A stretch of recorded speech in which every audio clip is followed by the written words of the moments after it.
abuelo me contó una historia una vez, mientras estábamos sentados alrededor de una fogata en su patio trasero, en la fresca noche del desierto de Arizona.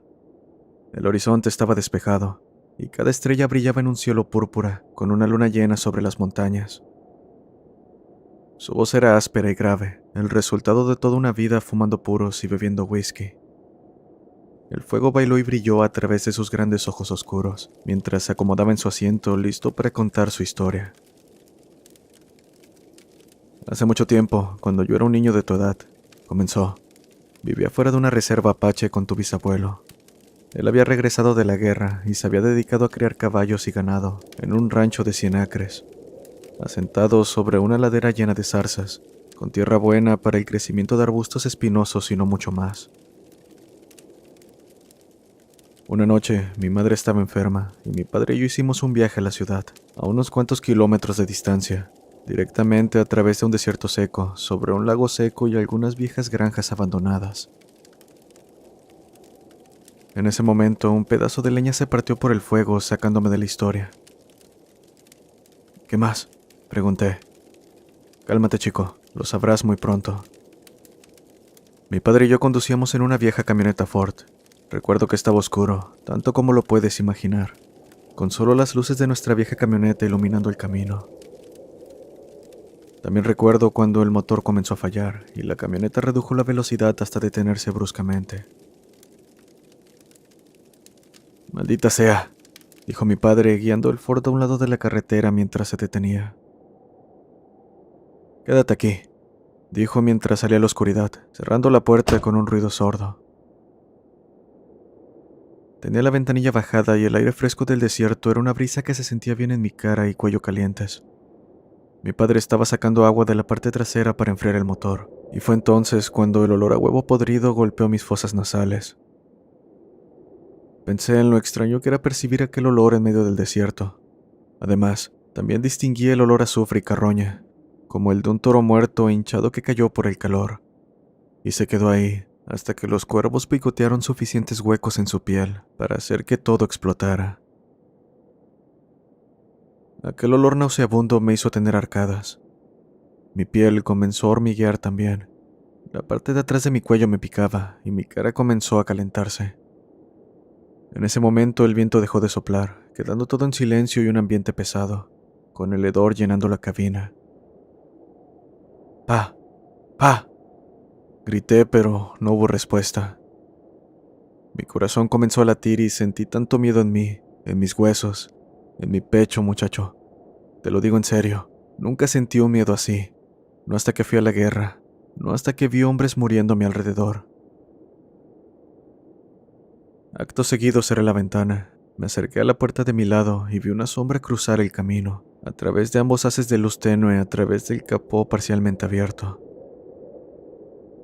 El abuelo hizo una pausa, escupió una gruesa bola de tabaco en su costado y miró pensativo hacia la oscuridad. Me di cuenta de que estaba conteniendo la respiración y jadeé por aire. La noche era fresca, pero yo estaba sudando bastante. ¿Y bien? ¿Qué pasó? ¿Qué hay de tu padre? ¿Qué viste?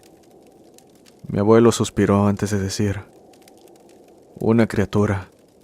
Tienes que entender, había viejas leyendas, más antiguas que los túmulos de rocas del valle, más antiguas que Caballo Loco y Toro Sentado, que los viejos jefes indios y sus chamanes.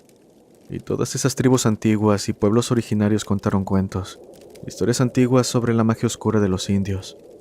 Un trato hecho con los espíritus antiguos a través de un sacrificio de sangre.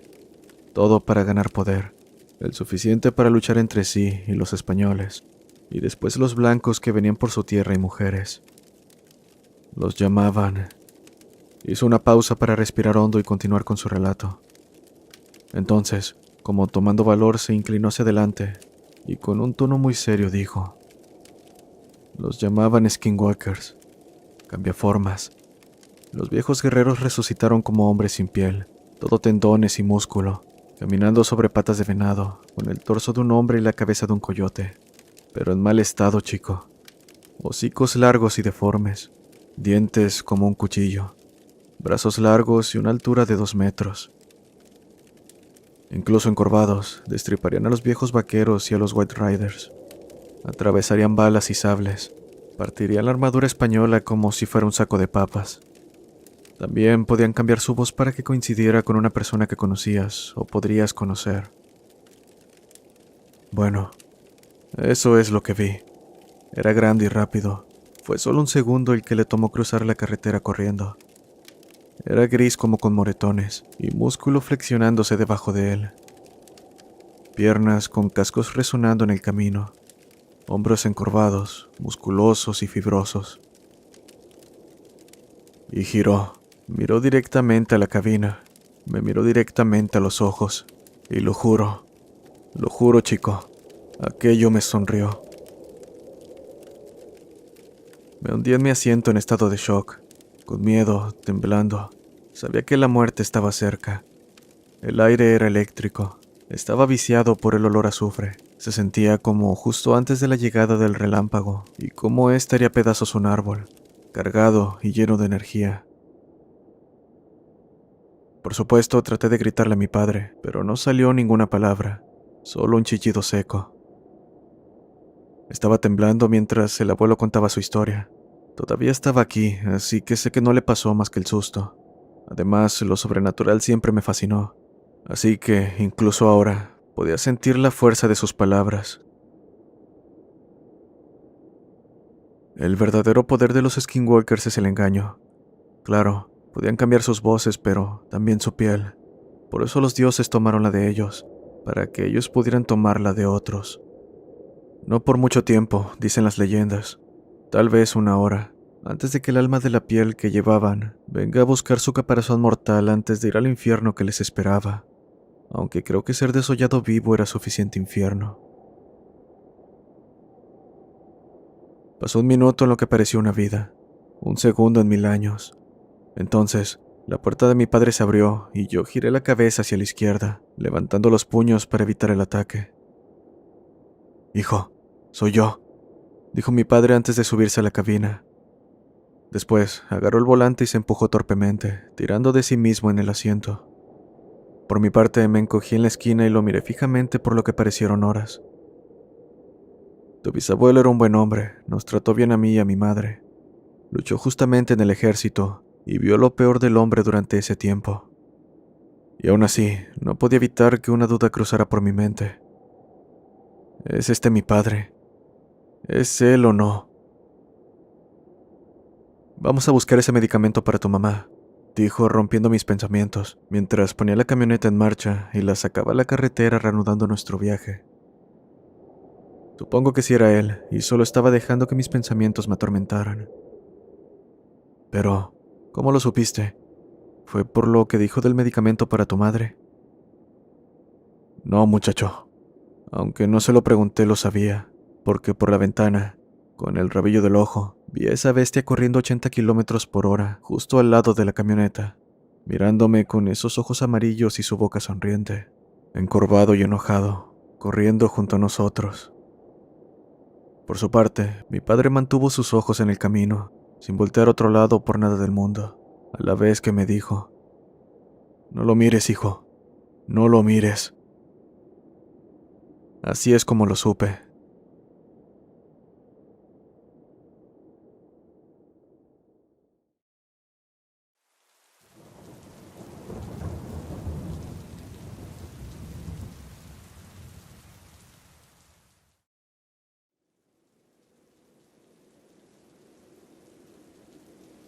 Antes de comenzar, daré un poco de trasfondo.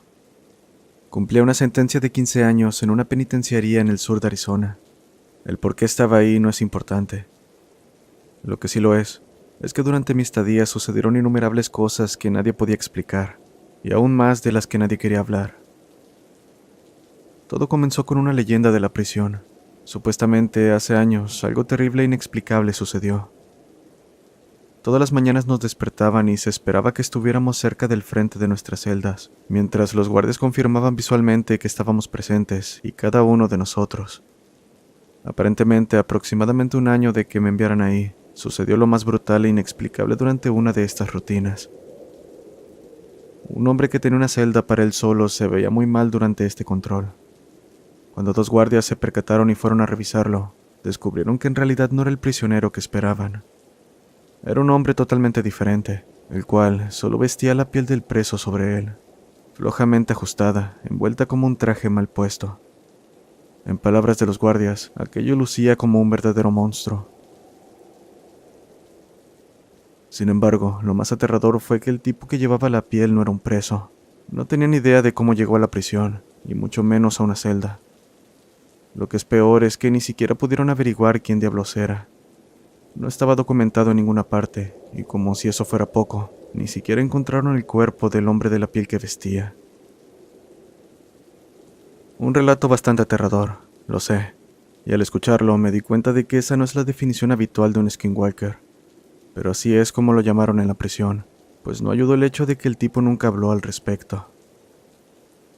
De cualquier forma, eso fue lo que inició toda la superstición de los skinwalkers en el sector. Aparentemente, el tipo fue enviado a un lugar diferente aproximadamente un mes después de que sucedió, y casi todos los que supieron del suceso se sintieron mejor por ello. Me enteré de la historia el segundo día de mi estadía, una gran historia para escuchar y contar a los nuevos. Sin embargo, esa es solo la historia. Lo que les vengo a contar es lo que sucedió durante mi estancia. Claro, ese tipo había aterrorizado a muchos en su tiempo, pero todo lo que hizo a la larga fue conseguir que un viejo recluso navajo, de cadena perpetua, les contara todo sobre los skinwalkers reales. En realidad, parecía que gran parte de la cultura de la prisión giraba en torno a ellos.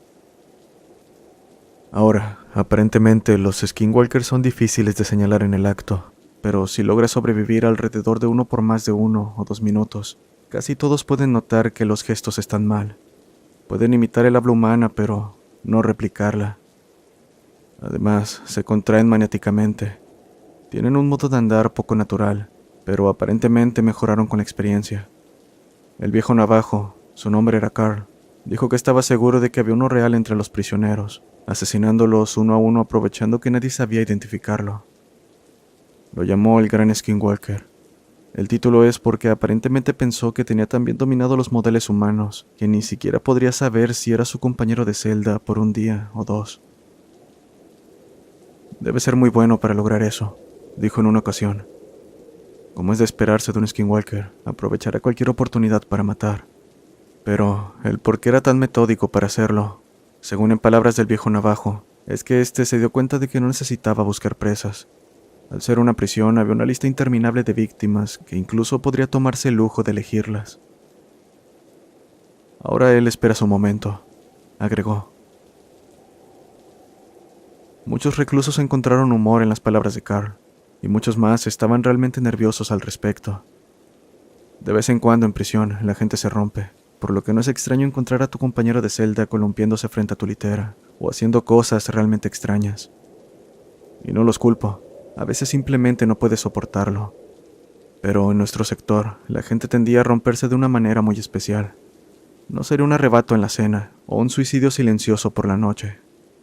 Los reclusos simplemente dejaban de hablar, se encorvaban y mantenían la vista siempre al piso. Cualquier amistad que tuvieran sería en su mayoría por la ventana. Se volverían solitarios durante el tiempo de recreo, y su aspecto físico se demacraría considerablemente. A nadie le gustaba hablar de ello, pues era como si el hecho de hacerlo fuera suficiente para que ellos fueran los siguientes en la lista. Y no lo voy a negar, me sentí de la misma manera. No sabía si aquello era obra de un skinwalker o simplemente gente que se estaba volviendo loca, pero no quería averiguarlo. Cada vez que alguien se rompía de esta manera, como si aquello marcara un conteo, no pasaban más de un par de semanas antes de que fueran enviados o transferidos a Dios sabe dónde sin que nadie más lo supiera de antemano. Simplemente desaparecían sin dejar rastro y sin que alguien más los viera irse. Pero este es solo uno de los acontecimientos. También están los sucesos nocturnos. Breves y fuertes ráfagas de sonido resonaban a través del bloque de celdas durante todas las horas de la noche de manera regular. Sonaba como una mezcla entre chillidos de un cerdo muriendo y las uñas en una pizarra. Solo otra cosa de la que a nadie le gustaba hablar. Pero aún más aterradoras eran las sombras y los pasos. El bloque estaba débilmente iluminado en la noche por unas pocas luces que colgaban del techo fuera de las celdas. Yo mismo vi sombras revoloteando a través de mis paredes en varias ocasiones, cuando definitivamente no había guardia cerca de mi celda. Una vez, cerca del final de mi oración, abrí los ojos, miré la pared trasera y encontré la silueta perfecta de una persona parada ahí. Pero cuando miré, mi compañero de celda estaba dormido, y no había nadie afuera. Y los pasos. Todo el mundo odia los jodidos pasos. Eran la parte más aterradora de todo. En algunas ocasiones durante la noche, más raramente que las sombras, escuchaba pasos rápidos y con fuerza. Sonaban como pies mojados golpeando el suelo de baldosas. Lo que sea que los causó, parecía correr de un extremo al otro del bloque en una carrera mortal. Aquello era inhumanamente rápido. Está de más decir que todo el mundo odiaba los pasos, tanto como les temían. Cada noche que alguno de los reclusos intentaba ver quién pasaba frente a su celda, era inútil, pues cuando volteaban, lo único que veían era una sombra que rápidamente se difuminaba frente a ellos. Por mi parte, cada que los escuchaba no quería voltear. Temía por lo que sea que me encontraría en el pasillo. Fui librado de ese lugar hace aproximadamente un mes, y tengo más historias que puedo compartir con ustedes. Juro que mientras más cercano estaba mi día de salida, más sentía que el próximo en acabar en manos de esa cosa era yo.